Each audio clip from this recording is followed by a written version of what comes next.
Emily Arbour, welcome back to OV Boss Babe. Thank you for having me.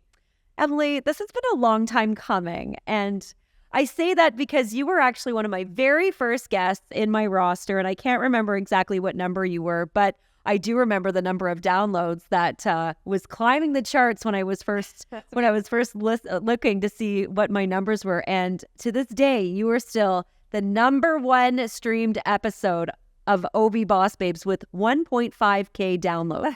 That is like wild. That is news to me and wild. I am having trouble accepting that. So thank you. And as much as I'd love to plug everybody to go back and listen to that episode, maybe we'll just wait for this one to come out because I'm a little bit more seasoned. I know a little bit more of what I'm doing. And those conversations, I mean, we were still kind of talking about Etsy. We were talking about the early days in business and stuff. But you've come so far, you've grown so much, and you've done a shit ton of stuff too. Oh, we're allowed to swear. Oh, you're definitely allowed to swear. Great. I could be more natural then. But Emily, I can't get over your portfolio. I can't get over your growth and your community expansion and how many businesses, Canadian businesses that you've reached, the amount of markets that you've held, just the whole community that you've cultivated and created. It's outstanding. It makes me feel really good. Yeah, you've done a lot. But let's go back in the archives because I always love finding out what an entrepreneur was doing before she went into business herself. And I want to revisit this conversation because in a former life, you were actually a copywriter and you were working at an advertising agency in Toronto and you were writing television, print, and radio commercials for Mazda. Yeah, yes, I was. Do you remember that back in the day? I do. It feels like another lifetime. And in many ways it was. But yes, I remember it pretty clearly. So let's revisit the story of how Emily, the copywriter, changed her careers completely and decided to go into retail, creating soy candles, and embarked on your first store, Blackbird. Well, I'll try to make it short, but you did just mention you can edit, so that's great. So yes, I went to school. I grew up in the Valley. I grew up in Almonte. And couldn't wait to leave and went straight to Toronto after school. And I went to Sheridan for a year of art fundamentals. And then I went to Seneca College for creative advertising and went into the writing stream there. I've always loved writing. When I was a kid, I used to write stories during the summer and that kind of thing. And so I was lucky enough to get a job a short time out of school and worked at this agency. And we had clients that will date me a bit, like Mazda and Blockbuster and Canadian Tire and those things. This is like pre-websites, this is like the early internet. And I loved it, but at the same time, I do believe I am a good writer. That's one of my gifts, but I didn't love the advertising agency environment. I've always prioritized friends and family and community, perhaps because I grew up in a small town. And the industry at the time, I don't know if it's changed, just really wasn't conducive to me having a life outside of work. And I noticed this trend of, people would show up for work at 10 a.m. and leave at 10 p.m. and kind of act like heroes. But I was getting just as much work done as they were. And I really wanted to work more of a 9 to 5 and then have my extracurriculars like do sports or hang out with friends and that kind of thing. And so it just happened that one day, I'm sure over a period of months, I was living with my boyfriend at the time in Toronto. He's my husband now. And I was like, I really think I'd like to do something else. I don't think I want to be in Toronto anymore. We lived in the heart of Kensington Market and we both had great jobs, but all of our money was going to just living and not just surviving and not actually living really. So we had youth on our side. I was only like 24 years old when I left my career in advertising to come. I didn't actually know I was leaving the career at that time, but he agreed that he was open to a change. And so we ended up moving back to Ottawa, and I started freelance writing I did a lot of writing for Farm Boy for a time. And like their package, their labels and stuff. There was some creative writing to be done there actually. But I mostly was getting government clients and just really dry work. And I'm more of like a headline, tagline kind of writer, like quippy stuff. And so it just wasn't ticking the boxes for me. And I started working in a restaurant, and then we were living in Ottawa, and my dad, which is where I get a lot of my entrepreneurial spirit from and a lot of my ability, my love of taking risks. He had with not much of a plan, rented this storefront on Mill Street. It had just been an old heritage building, had just been renovated to be completely green, and like it was just a very cool space, and he just wanted to have his hands in it, so he rented it with a plan sort of to like, he's always collected antiques, so he's going to make it like an antique shop and an art store. And he said, I need a manager, would you like to do your freelance writing from the shop? I don't imagine it's going to be that busy. Almonte was not the tourist destination that it is today. That was in 2007. Mm-hmm. And so I thought, sure, what a great opportunity for me to write, but also get a little bit of an hourly wage.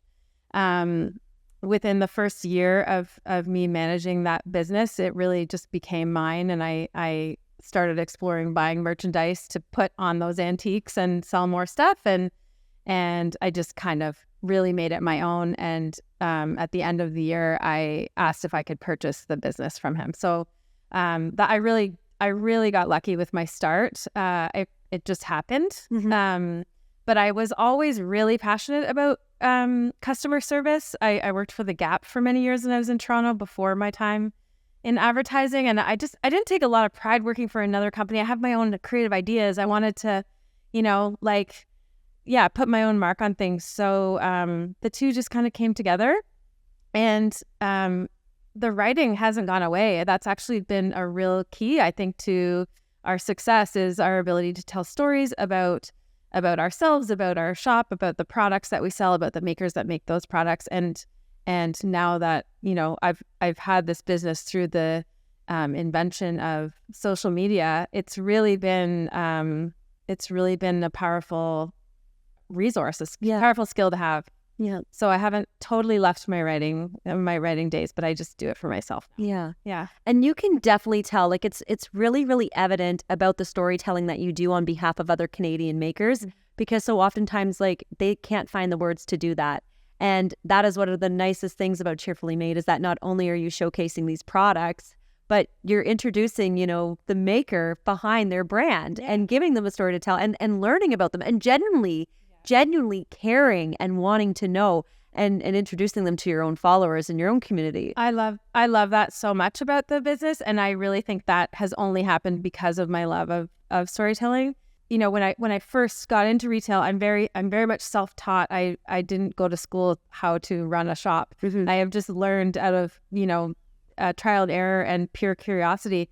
And when we started Cheerfully Made and telling those maker stories, at first I was like, do I want to share where I'm finding all of this great stuff? Do I want to direct people directly to the source? Like, I don't need to buy it from Cheerfully Made if I'm telling them who's making it and where to find them. And so I got questioned a lot I questioned myself. I got questioned a lot by other shop owners, like, why do you do that? You make it so easy for other shops to like steal your vision and have those say, but I've always made it about supporting the makers, and that's the best way to do that. So if another shop picks up their line, I'll be honest, a little part of me is like, hey, Mm-hmm. But at the end of the day, it somehow just all comes back to me. Like I feel some sense of pride and ownership over helping that maker, get into another shop, and it has genuinely never hurt me. Yeah. It's surprising. Well, it's not surprising because you're helping another business be successful at the end of the day, right? And if it helps them and it helps you, everybody wins. I guess what I'm saying is it hasn't been at the expense of my own business. I see. Yeah. Oversharing and not gatekeeping on the way we do our business or how we find makers and that kind of thing. So it's been really cool. And also, it makes like those makers really care about us too. Like they see, they see a lot of value in the partnership. And so like, honestly, it just gets easier and easier for us because, when the beginning, it used to be that we were seeking them out. Mm-hmm. And now, I don't think a day goes by that we're not getting a message from a maker on social media or in our email, asking how they can be in our shop, which is really, really cool. Yeah, you don't need to do the outreach anymore. Well, you had to do it for a long time, I'm assuming. Yeah. Oh, we had to do it because makers don't, I'm sure we'll get into this, makers don't often wholesale. They don't sell, they're making it and selling it direct at markets and things like that. and it's not easy for makers to wholesale. So that's actually how that all began too, sort of teaching makers how to get into that wholesale market is by, we would find someone at a craft market and be like, hey, would you ever consider selling in a shop? And they would say, I just don't know how to do that. And we would help them. And so that's how we sort of developed our toolkit for helping more makers do that. Mm-hmm. It's interesting that you kind of said that too, Emily, because that was actually something that I got a little bit of pushback from people when I was having entrepreneurs on my podcast. And I would put forward ideas or say, have you thought of this or have you thought of that? I'm a visionary and I'm a creative and I always have ideas. And again, kind of going back to the whole success thing, like if I have an idea that might help, it might be, it might be some unsolicited advice. Yeah.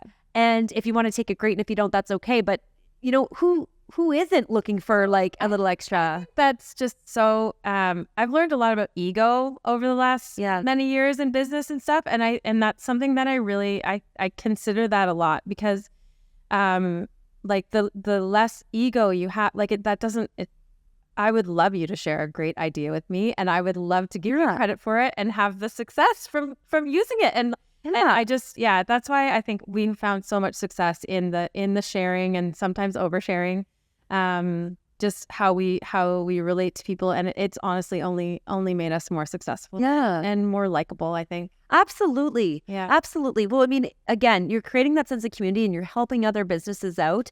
And not everybody has the resources available or knows how to access them or knows what to do. Yeah. And especially at markets. And I want to get into this, Emily, because you have brought together so many Canadian businesses together under one roof through your markets. And you've cultivated friendships and you've really taught them the ropes of what to expect and how to market themselves and not just to customers, but to each other. Yes. Right. And that's such a huge thing about markets is my sister actually went to her first the other day and she was so excited and she's like, I'm a market rat now. And she was so excited, but she's like, it wasn't about the customers that were coming in and that she was meeting with, but it was all the friendships that she made with the vendors at the other booths. And how supportive that everybody was and how everybody was buying from each other and learning about their businesses. And she was like, that sense of community is huge. She's like, I would take that over a buying customer any day. And that speaks volumes. Absolutely. No, absolutely. I think that is the most magical part of all of it. And again, like all of this stuff has just sort of come to be in the trial and error of me building my business and then leaning into the things that I love and care about. And community is like my biggest motivation, my biggest passion, I would say, and I can apply that in so many different areas of my life and in my work, which is really amazing. Yeah. Now, I remember when you and I first had a conversation, because I think it was like in the middle of COVID 2021 or right after COVID, I know, and I had joked to you about how me and a girlfriend had tried and attempted to put together like an online market. Never again. I wouldn't even do like an in-person market, let alone like a virtual market. I don't know what we were thinking. We were visionaries in that regard and thought that we could take on the world, and it was awful. It was not successful. But Emily, like after all of your years of organizing markets, I have such an appreciation for it because it's such a huge undertaking. There's so many organizational aspects that go into it.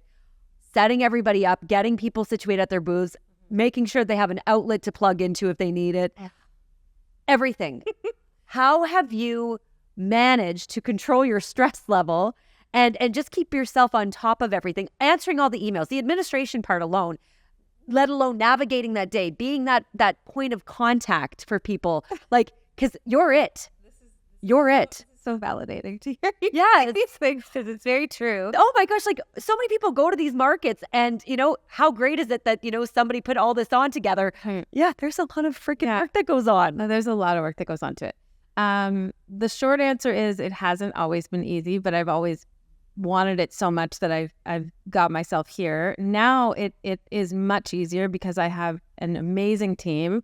I also have a reputation where people have been to my markets, so they know what to expect and they know what I expect from them. So I like to, push people and raise the bar and teach them about marketing and tell them that, no, you can't sit on a camping chair behind your table because that doesn't sell and you won't do it, so I have some rules that I'm allowed to have now because I have this, a standard. And I have the experience. They know I've done over 50 shows now. So like, just don't tell me I'm wrong about this. Yeah. Yeah. So, yeah, I think it's gotten so much easier. Obviously, the staff is a big thing. So as we've celebrated 11 years in business this year. We're 14, almost 15 years doing market. Yes. And so that's really it. The formulas, we don't reinvent the wheel every time. Every few years, we'll come to the table and be like, okay, what are we going to do to like just make it a little more special this year, or like what's working, what's not working, and making those changes. But basically, I do have a formula, and we have a lot of documents that we've toiled over for years and years and years. So that is a luxury of having done it for a long time. Mm-hmm. Yeah. Now, I mean, you pointed out like such a simple thing that would seem quite obvious, but you're right. Don't sit on a camping chair behind your booth. Don't be on your phone, head down. And it takes a lot more than just having like a little candy jar for people to, to come dabble in. Like, you need to be able to kind of have that personal connection and the customer service aspect as well, to draw people in and to start the conversation. And it's interesting because I always credit like my customer service skills to working at a tanning company out in Alberta. Okay. And I remember my boss had taught us that, we're not to sit there.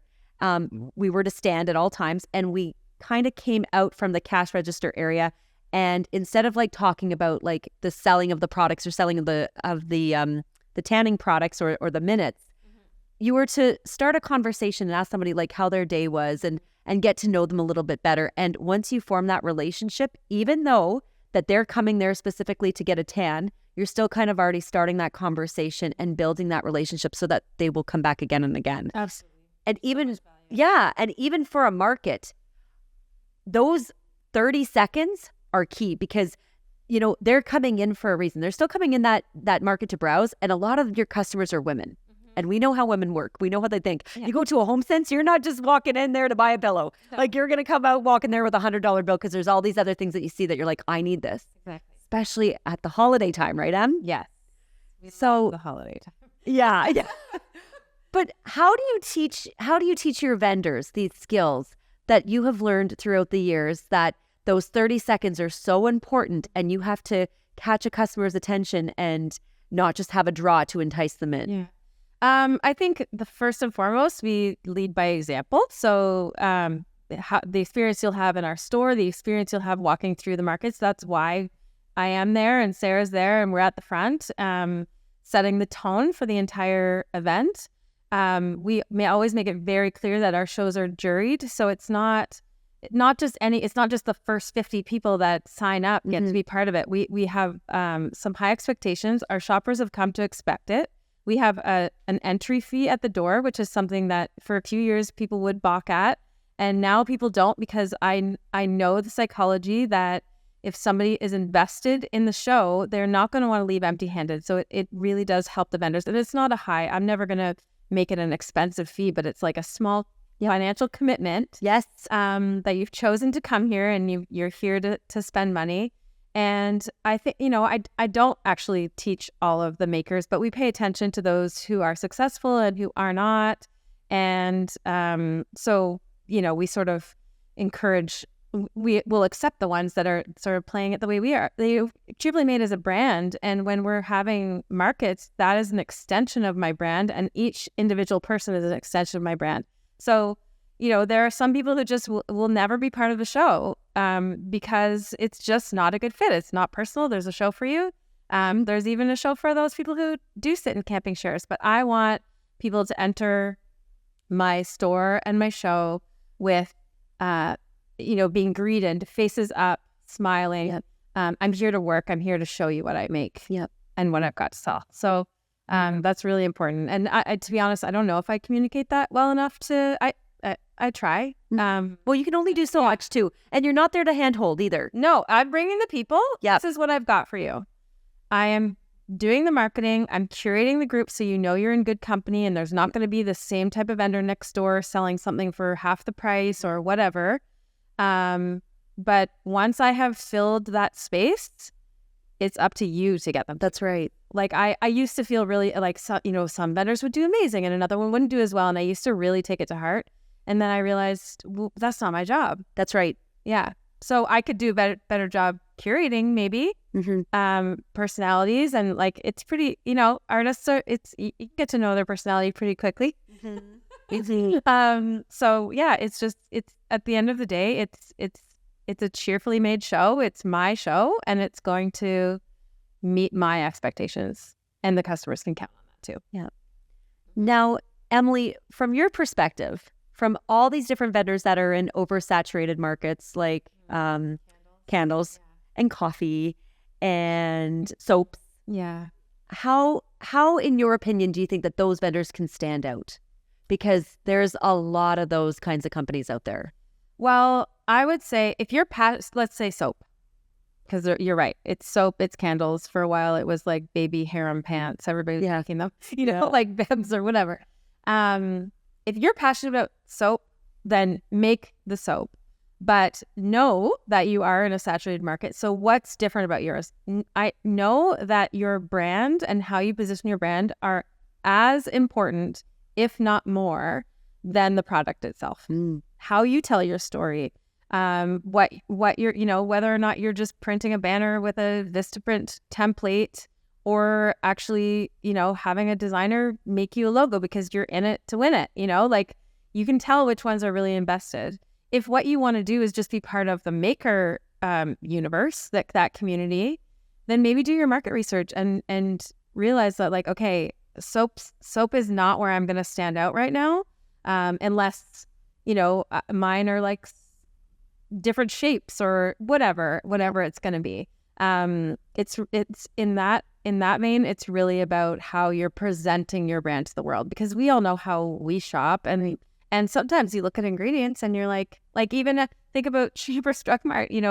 Sometimes I will buy a brand even though I know Life brand is the exact same ingredients because I can read it on the box, but I just feel a little more confident about Aleve for my menstrual cramps. Yeah.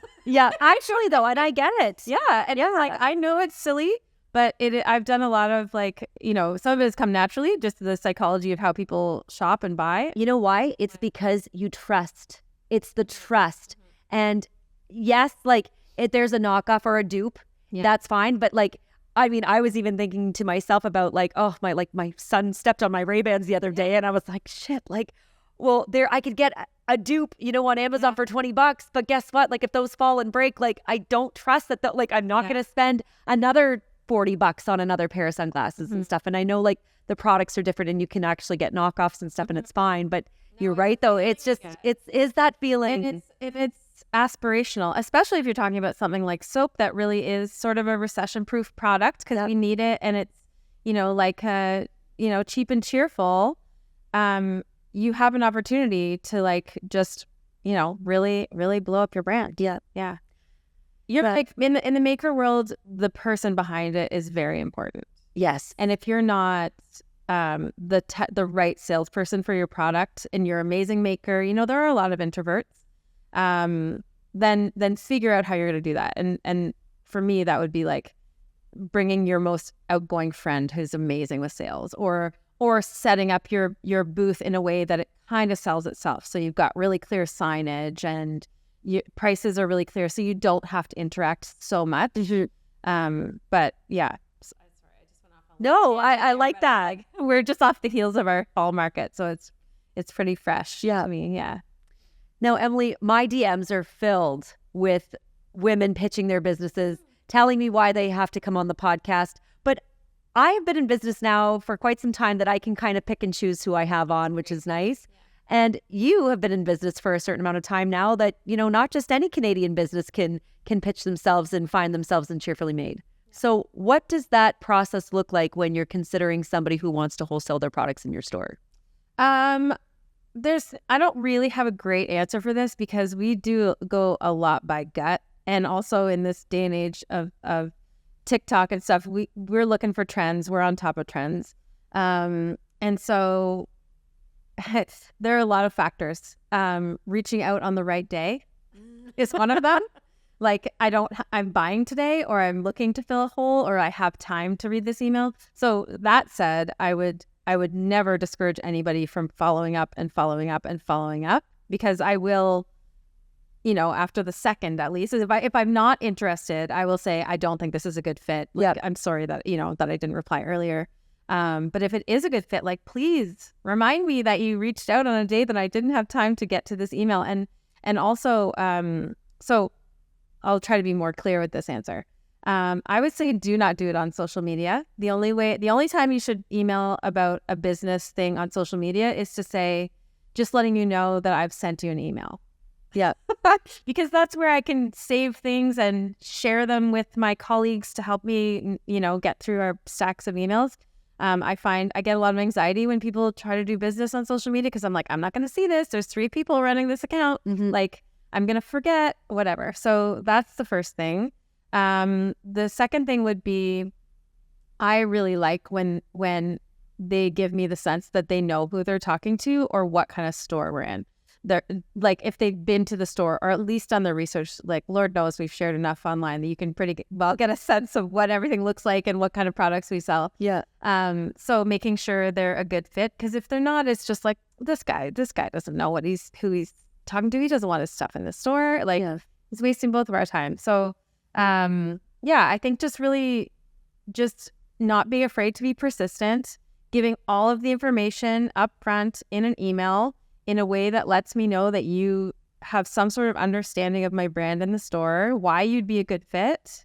Or, I love too when people are saying, oh, my friend so-and-so, maybe another maker, told me that I have to reach out to you because my stuff would be a great fit in your shop. I love hearing that. I love getting recommendations or suggestions from customers of what they're looking for. And but there's no secret to it except for just being confident enough in your own stuff to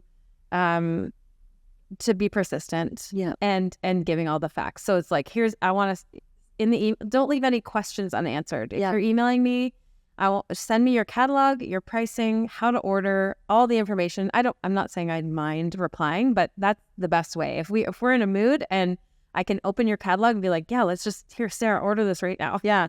So, or like even place a small order so we know like we're getting something. Yes. Remember to reorder. So, well, I mean, you have to think about it. Like, you deal with so many, hundreds and hundreds of businesses that you need to do something different to stand out. You do. And when you are constantly like getting all these messages on Instagram and on Facebook, like, it's overwhelming and it's a lot. And I mean, not to mention like phone calls. I remember actually calling you a couple times last year, and I think it was Sarah, one of your staff. Yeah. They're like, Emily's not really here. Like, your best bet is to send an email. And like, if you don't get an answer, like, send another one. Like, keep going. But you have to be tenacious.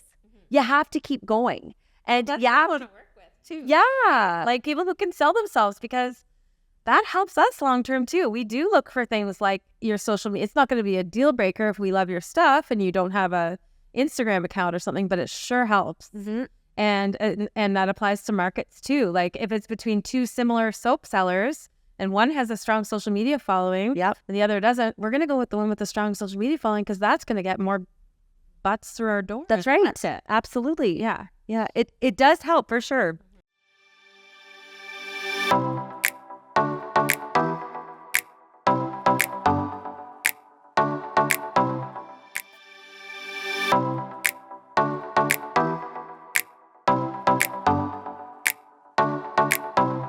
Welcome to Almonte, a place where history, beauty, and community come together. Make Almonte your next destination. At the heart of Destination Almonte are one-of-a-kind shops, charming cafes, and cozy restaurants. Each place tells a story, and together they bring our community to life. Take in the peaceful beauty of the river. Whether enjoying the view by the falls or exploring the water, Almonte's scenery is unforgettable. History is everywhere, from heritage architecture to the spirit of hometown hero James Naismith, inventor of basketball. Almonte's charm truly runs deep. Take a stroll along the Riverwalk and Ottawa Valley Rail Trail, where nature and community life come together. A vibrant community awaits. Come for the charm, stay for the memories. Destination Almonte, more than just a visit.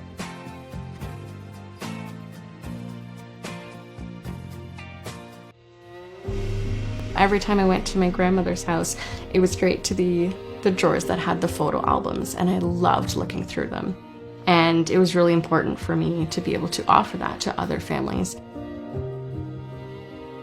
I do specialize in pregnancy through baby's first year, so capturing all of those different milestones from the very beginning helps tell that family and that child's story. For me, capturing the authentic, in-the-moment portraits of families and children is important because that's what most people want to see on their walls every day, knowing that that's their child, that's their family. Being the one to document it and to offer to those parents is the most fulfilling part of what I do. I help create wall-worthy portraits of those families as they grow.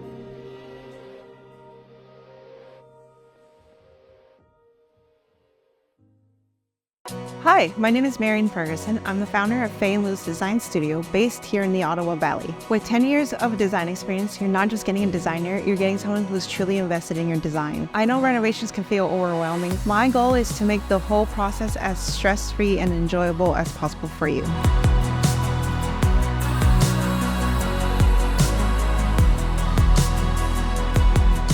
Overall, my clients enjoy spaces that feel like home, unique, classic, and timeless. If you're looking for an experienced and passionate designer in the Ottawa Valley, I'd love to bring your vision to life.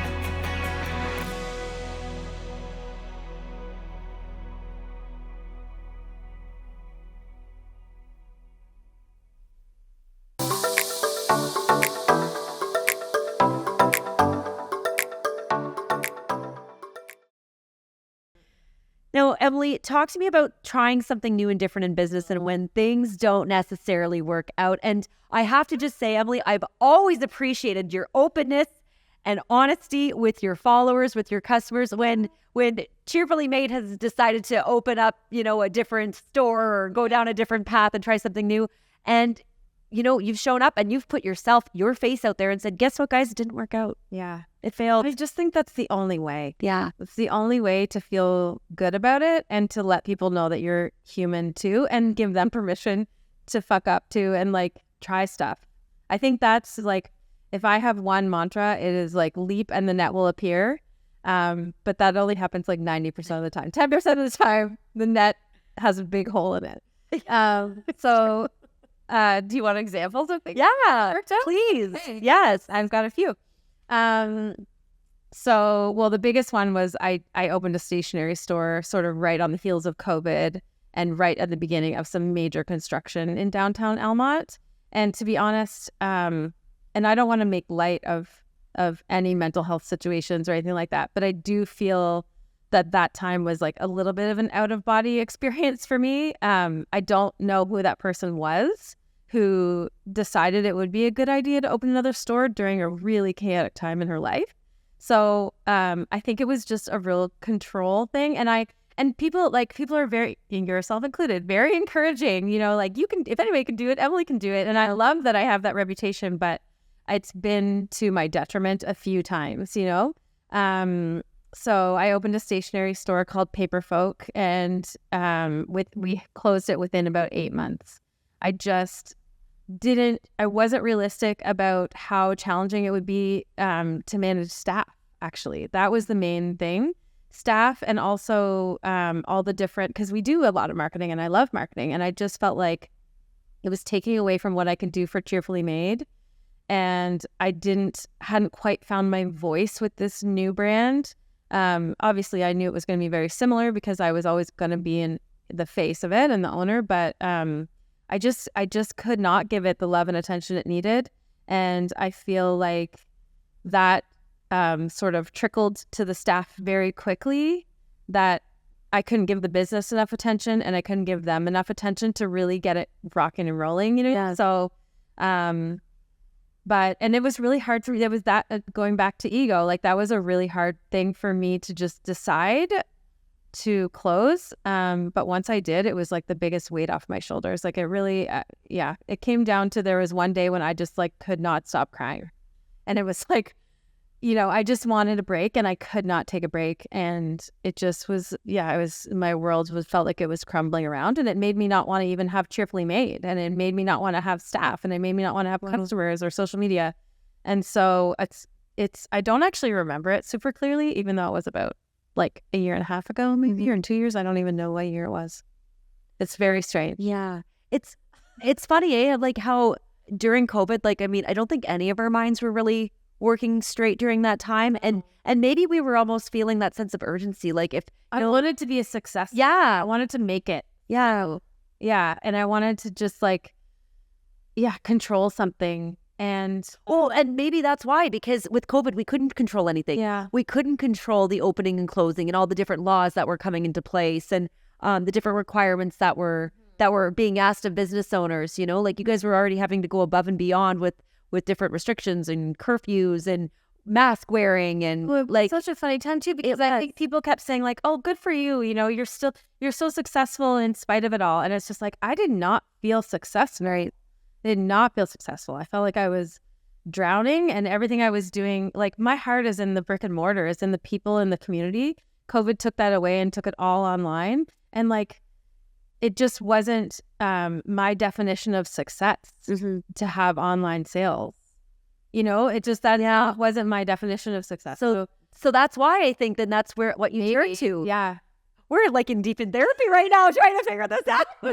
Totally. I feel the tears welling. Yeah. But like, you know, because I can kind of understand that, like from that standpoint of like trying to have something that you can control, and then when it doesn't persevere, it doesn't succeed, then of course you feel like a failure, because you're like, I like, this is something that I had the power of doing and mastering, and it still wasn't up to the success that's beyond your control with staffing. But you know, so like, why didn't I just put that energy back into Cheerfully Made, who kind of needed it at the time? But I think I hated work after COVID. Like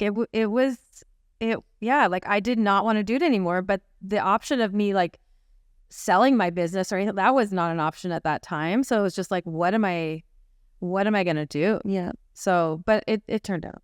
Yeah, it did turn out okay. We're still standing. And guess what? Like, what was the response, Emily, from people? Like when I closed paper? Yeah, was anybody upset? No. Exactly. Everybody was so encouraging with it and proud of me. And, you know, I'm pretty good at turning things on their head. And it gave an opportunity for another friend of mine to take over that space and open her own shop, which is such a great addition to Almonte.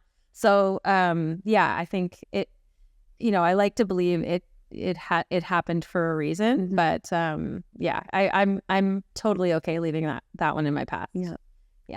Now, you brought up an interesting point about, you know, the public perception and people, what they think of you, Emily, and what they see, right? Like they see happy, smiley, cheerfully Emily showing up on the socials, doing all the things, juggling all the balls. They see your following count. They see all these things that you're involved in, all of these markets.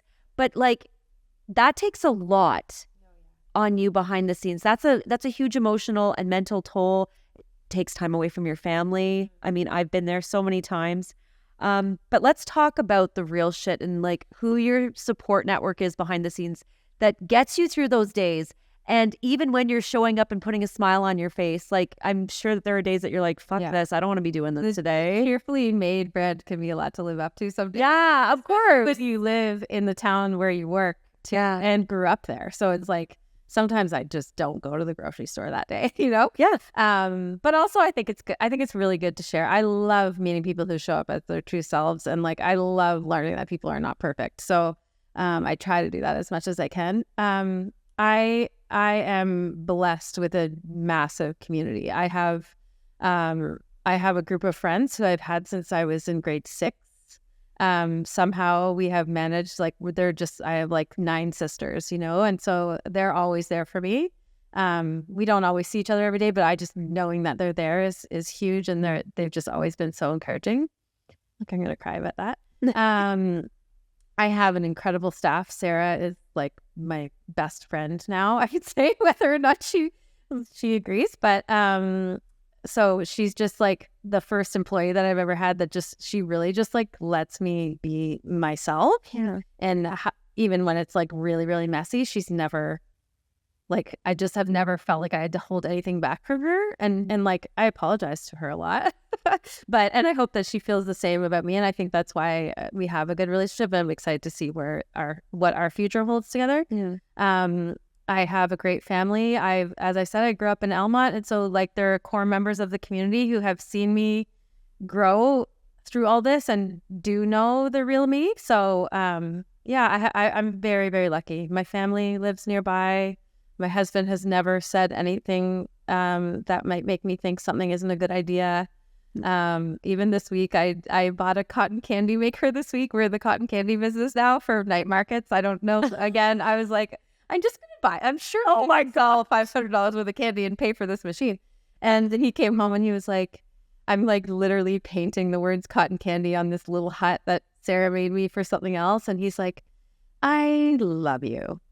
Like, okay, I'm just going to take that as with those words. It's not nice to have, though. Like just to have a supportive partner that's like...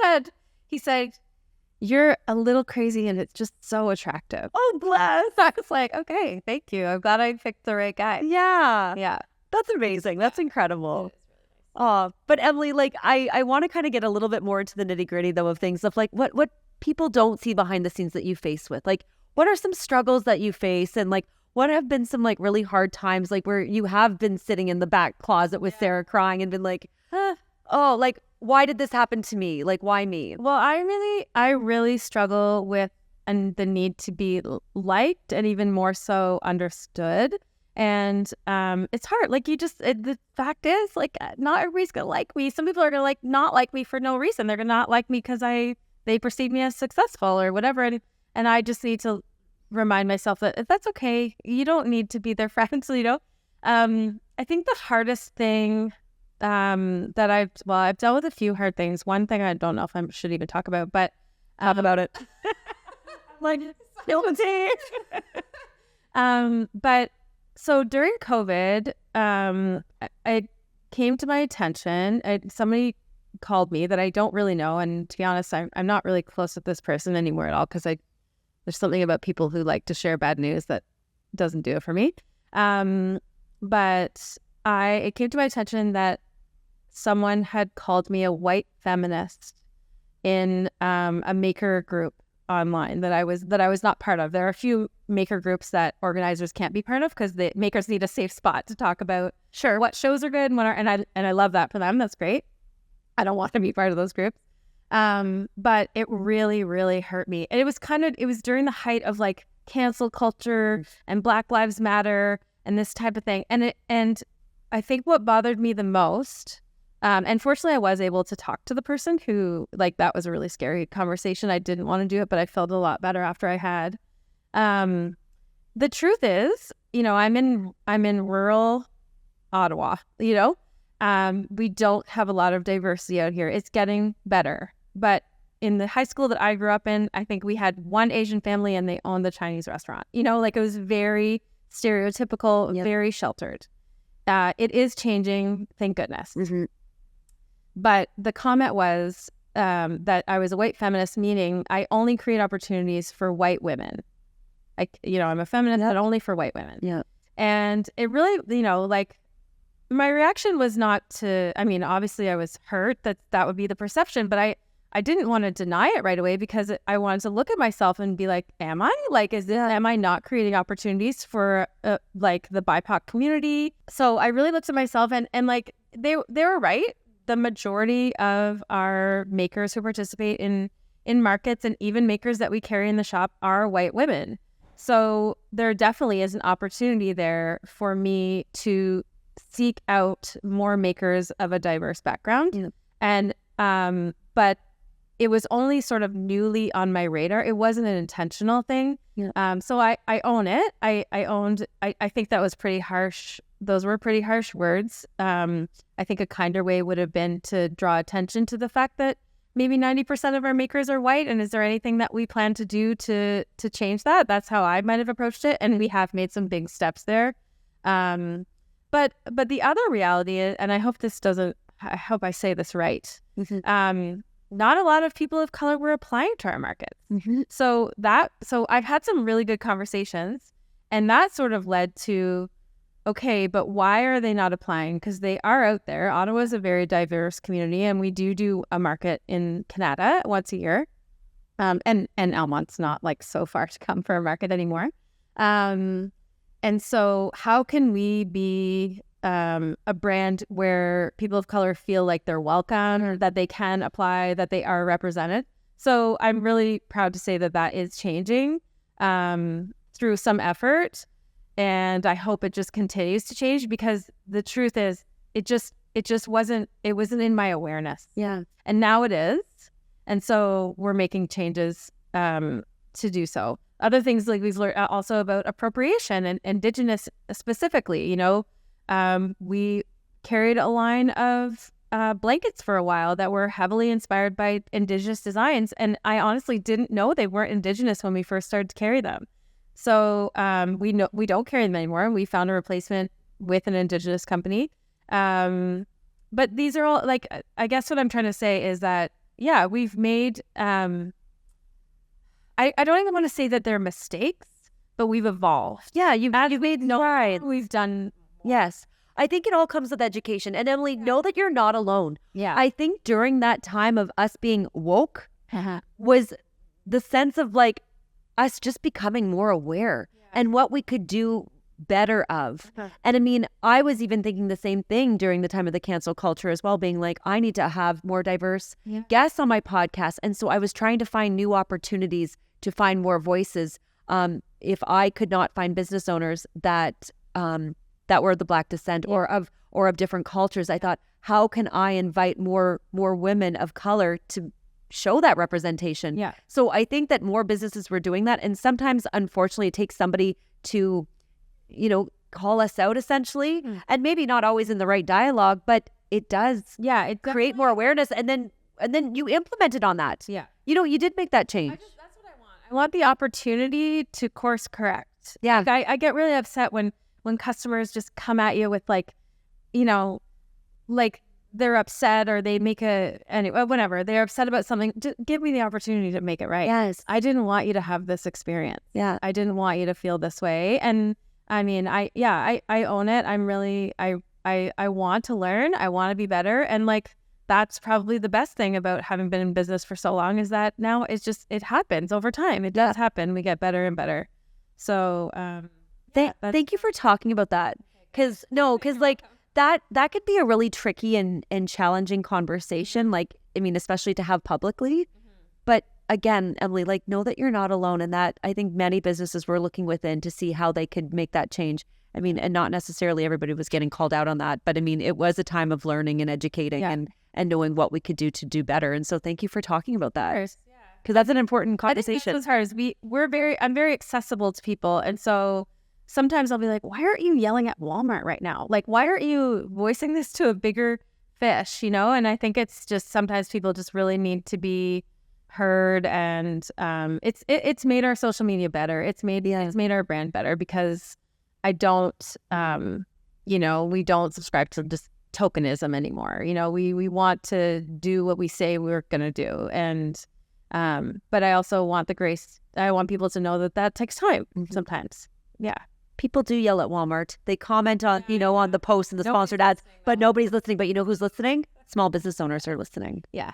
Those are the people that are listening. Walmart's just, they're not acknowledging. No, that's one way of self-preservation, I guess. Yeah. Emily, I also want to talk about another really challenging moment that you had in your business, and that was when your social media got hacked. That was a horrible time and a scary time. Time. I feel like it always happens. Like, it always happens to business owners that have like not just a large following, but like a very strong presence on social media. It happened to my girlfriend as well from Baron Fox Apparel. She's out near London. And I just thought, like, how could this happen to you? Like, you are one of the most like smartest, strategic, like this would never happen to someone like your account. Like, how did you get tricked? Like, because you always think it's the business owners that like are a little bit older and who don't always have like, that sense of social media, but then they get you. They get you. They'll get you if they want. Can I give a little public service announcement? Please. If you do not have your 2-factor authentication turned on, you will be hacked at some point. It may not be today, it may not be tomorrow, but do it now. We just did it for Candace when she was being... Oh, good. Because we're like, what? You don't have this. So that's how it happened. I had a friend, she was hacked, but I didn't know she'd been hacked. And they sent a message saying, vote for my kid in this photograph. And this friend in particular gets annual photos done of her kids. Her kids have done some modeling. It just lined up that this was legit. And she's one of my best friends. So I was like, ugh, I don't want to do this, but I'll do it. And as soon as I clicked the button, something didn't look right. I had to re-log in, and it was game over for us. And but I did learn a lot from that too. It took about 2 weeks for us to get it back. I hired a company to essentially hack the hackers. So it cost like $1,500, but I was like, honestly, this is such a sales channel for me. I have to get my reputation back. Like, I have to get this back. It would be so much to rebuild. Yeah. I think we had about 26,000 followers at the time, and it was just worth it. So I begrudgingly paid this. We did get our account back, and then days later, Instagram shut us down because I had violated their terms of service by hiring hackers to hack the hackers. No. Yes. No way. So, which, I mean, that's legit too. Like, I didn't anticipate my God. I was doing whatever I could. I couldn't get a hold of Instagram. So how was your mental health during this time? Oh my God. No, it was another blackout. Like, Yeah, literally. It was right before a spring market. So a huge way that we advertise the market and share information and remind people to come, and also a huge value add to our makers who we share through that. So I was accountable to those makers too. I need to get people to go to the show. And I mean, fortunately, we do have a really strong email list. Don't think they got our Facebook. I don't remember. And our website. So I was able to get the message pretty quickly. But I probably still get a couple messages a month from people saying, how did you get your account back? Mine's been hacked. Mm-hmm. And I'm like, it's probably changed, honestly, since I did. Yeah. But the one thing I did learn, if it does ever happen to you, I hope it doesn't, is that once you put in the request to Meta and say that you've been hacked, just wait. Don't keep submitting the request because it puts you back at the bottom of the list. Ooh, okay. So I was doing that. I was like every couple hours resubmitting, and it was hurting me. I didn't know that until afterwards. Okay. Yeah. Well, that's good to know. I did eventually get it back. I went through all the steps. It was a pain. Yeah. And I got it back. I think now that you're a little bit more protective as well with like the blue check mark with the security paid feature. And I know that like, I remember, I think when I was like doing my two-way factor authenticator, whatever it is, it gave like 4 different like number codes as well. And I have that screenshotted somewhere on my phone. So I was like, okay, if heaven forbid something happens, knock on wood, that it never happens. Said there. But oh my gosh, like it's just such a scary time for a business owner. And like, just like that essentially is like your lifeline. I hated how upset I was about it too. Cause it's just like, Emily, no one died. Like, it's just Instagram. Like, but look how much it blows up when Instagram shuts down, and like everybody goes haywire thinking like something's wrong. Yeah, you know, it is our lifeline. It is. Yeah, it is. But I was like, ugh, the things that matter in life, and this is what you're like. But of course, it really, really did affect business for that time. So yeah. Thanks for bringing that up. Yeah, you're welcome. I know, like, I'm literally like a therapist right now. Do it 5? Getting right into like knee deep of everything, all the emotional traumas, eh? Now, Emily, you have 2 children, and I know the feeling of mom guilt as a career woman who's trying to balance being the businesswoman, the content creator, the mompreneur, and also just being Emily. And from one mom to another, what are some ways that you prioritize your roles without compromising one over the other? Oh, that's a really tough one. I'm really lucky. The kids are 13 and 15 now, so they know me better now as a human than not just as a mom. So they seem to be a lot more understanding. I've always involved them as much as I can. There were times when they didn't want to do that anymore. So I've always been pretty good at prioritizing family. Like when I work, I'm like working, but it's not, I never really do a full day. I'm kind of like, my wheelhouse I've learned is like 10 to 2. Mm-hmm. So, I mean, while I'm always 24/7 thinking about business, I don't think my kids have been too badly affected by it. And I think that the one thing that has been really good and I'm really proud of is that they can talk to anybody too. Like they sort of have grown up with me just, taking an hour to do groceries because I talk to someone in every aisle. Or someone talks to me. Yeah. And they're so good at that. They're so good at talking to adults and other people. And I'm really proud of that because like at the ages that they are too. Yeah, I don't know. They're really easygoing. They have no separation anxiety, probably because I've always been separating from them. Yeah. When I had my first shop, I had both kids before I sold Blackbird the first time. And so I didn't get them at leave. Like they literally came with me. So yeah, I don't know. Sometimes I do a good job and sometimes I don't, but I'm also really open with them. It's nice that they're at an age where I can talk them through stuff and they go through some similar things. My daughter just got her first job, so it's, she's starting to realize what it's like to work with other people and what you deal with customers. It's been kind of fun to relate to her on those things. Like basically, telling her, sometimes people come in and it's just a bad day for them. Yeah. It doesn't need to, you can keep your little bubble around yourself and just be as nice as you can to them and know that they're going to be gone in a few minutes. Yeah.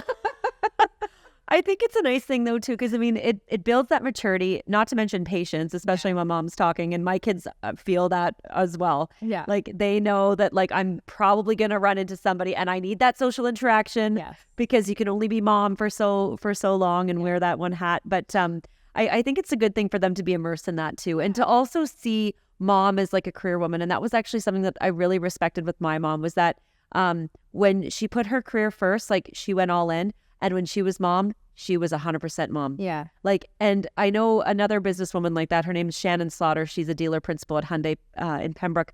And she does an incredible job at that. Like, she just gives 100,000,000% when she's at work. And when she's at home with her kids, she gives 100,000,000% with them. And like, she's able to separate those boundaries a lot. And I've always really respected and valued that, because I'm thinking like, you can do it all. But like, if you can really just focus on the main thing, that when you're with your kids and stuff and they get the 100% of you or as much as you can give. Yeah. I haven't always been good at it. I definitely have a few regrets during their childhood, being like, why didn't I do more of that? Why didn't I, but it's similar to what we were saying earlier. Like I've been a mom now for 15 years. I'm much better at it than I was. Yeah. I'm kidding. It's a work in progress. It's a work in progress. And also I think like, I mean, these teenagers, this is my wheelhouse. Like, I love having teenagers. I'm too busy to have little kids. Like, I find little kids are busy, but it's also very boring because you're on their schedule. Yeah. I struggled a lot more when they were younger, but I'm really fortunate that I've always had my shop a few blocks from my house.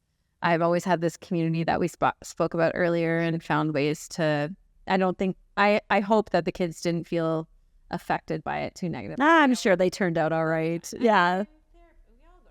That's right. That's right. Give them something.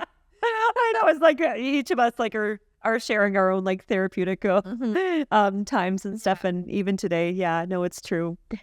And Emily, as we close it in our conversation, I have one final question for you. And that is, who is one local boss babe that continues to inspire you in your personal entrepreneurial journey that you are spotlighting today on my anniversary special? Oh my gosh. That's a really tough one for me, because I know a lot of boss babes. I want to, this is really hard. The one that's coming to mind first, but I think I said this in my other interview. I think I know too. Okay, should I not say it? No, say it again. Okay. It's still Blondie. Yeah, I know. Brody and Michelle. Yeah. Brody and Michelle have been such good friends of mine. We've kind of grown up together in many ways. When I first had my shop Blackbird, Brody was a customer and she had Dory's Habit in Merrickville. And then when I sold Blackbird after my son was born, she opened Dory's in Almonte. And to be honest, it was one of the main reasons why I just had to open a shop again, because I just really missed my shop girl community, and I really wanted to be part of that action. And I'm so glad that I did. And we're still friends to this day. We're lucky enough to carry Blondie now that she no longer has Dory's Habit. And I just think they're awesome. They're really good at, I admire Brody in particular, her ability to set a goal and then fucking do the thing. Yeah. I think I do that too, but I tend to just add, where she's very good at being like, okay, this chapter is closing. Yeah. And this is what's happening now. And she just sets really good boundaries. She's always been a lot healthier with like her boundaries, how she deals with customers and clients. And I try to channel her I love Michelle too, but I'm a little closer to Brody because she's Well, Brody, I think she's very goal oriented, and both of them together are very strategic women who they stay true to their brand. And I mean, their latest expansion, I mean, into Beckwith and everything with their storefront, like I don't know, but but it's so different and unique, and they do such a great job. You know, like marketing it and getting people out there, especially into, you know, a different neck of the woods that's a little bit more, even more rural. Well, they're very focused. Like they don't stray from their vision for Almonte, whereas like, I mean, fortunately, it suits my personality that we can just like throw shit on the walls and like try new things all the time. But like, if I was to have an actual in-house brand, I don't know that I could do it quite as well. They've done it differently. It's something just off the beaten path, and I respect the hell out of them for that. And they're doing a great job. So great recognition. I'm glad you spotlit them again. Well, Emily, thank you so much for coming on to OV Boss Babes again and doing this again with me, and allowing both of us to kind of have a little bit of a therapy session. Definitely.